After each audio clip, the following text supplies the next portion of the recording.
The last time you guys played Northwestern, you did pretty much everything right except ball security. Yeah. I guess when you're looking back on that game, was that more just self-inflicted mistakes, or was it something Northwestern was doing defensively, and how do you improve that? Yes, some were unforced, but Northwestern does a good job of getting up underneath you, and they pressured us into some of those turnovers as well.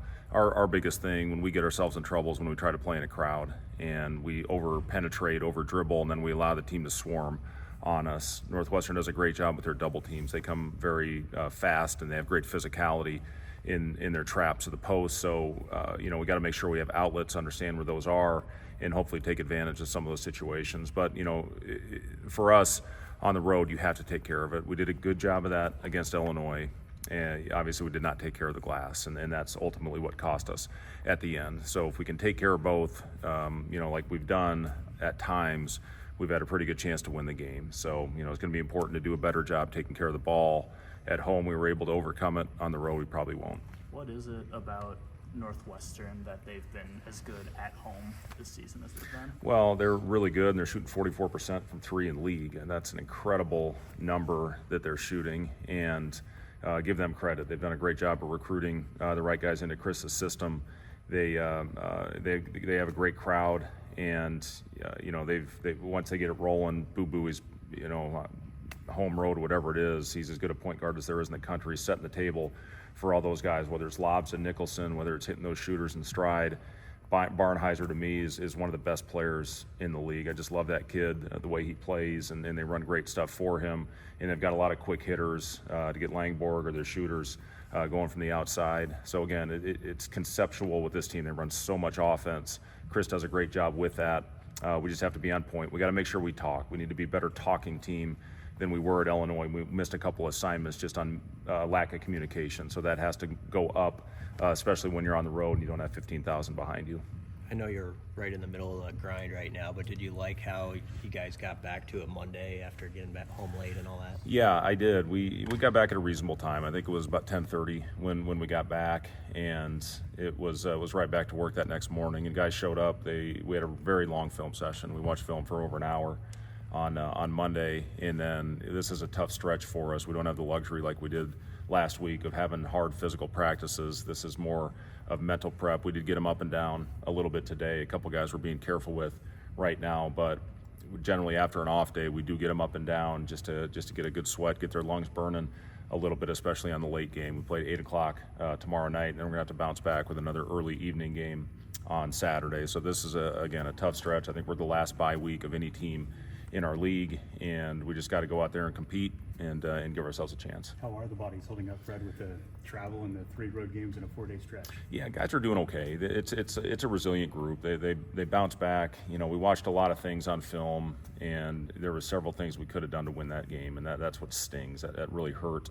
I'm glad we gave ourselves an opportunity and a chance against one of the top teams and one of the best venues in our league, but you got to find a way to win that game, and we had multiple opportunities and chances to do it.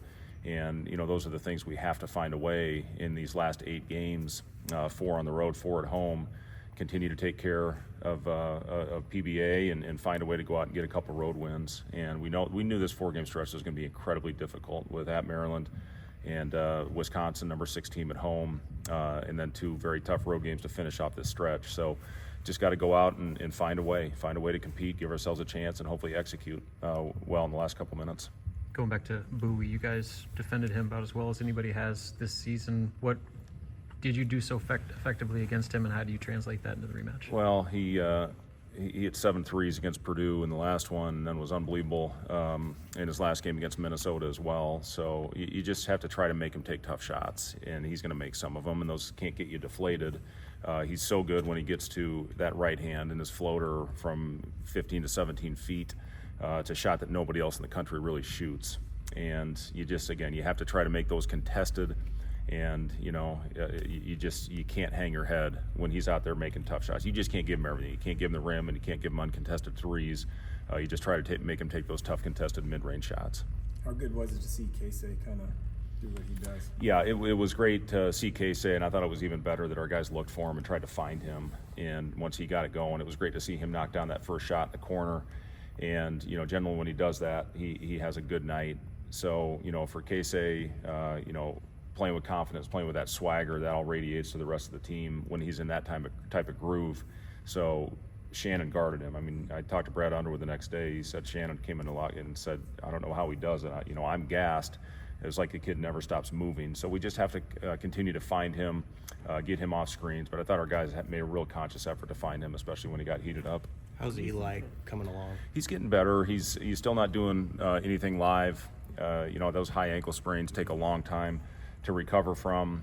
He's basically doing anything that he can right now, but not a lot of on-court movement.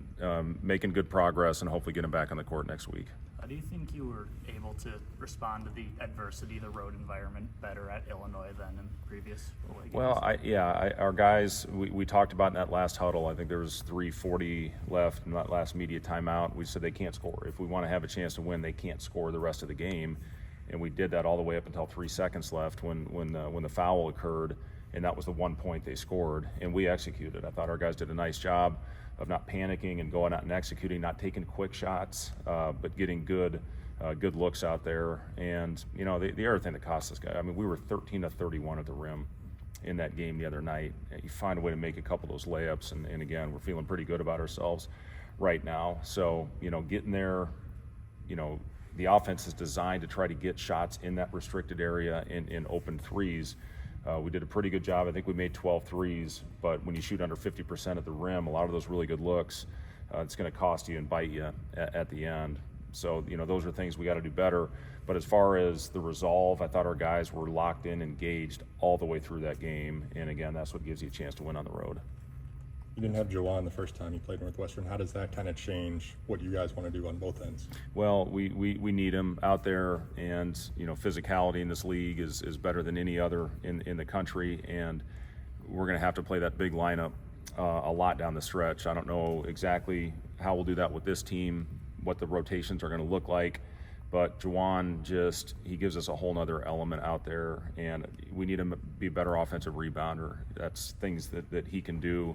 And we need him to be better with that. Joe, I need him on that offensive glass. I need him to help generate more offensive possessions for us with those two guys. But Jawan just gives us versatility on both ends with his ability to guard pretty much 1 through 5.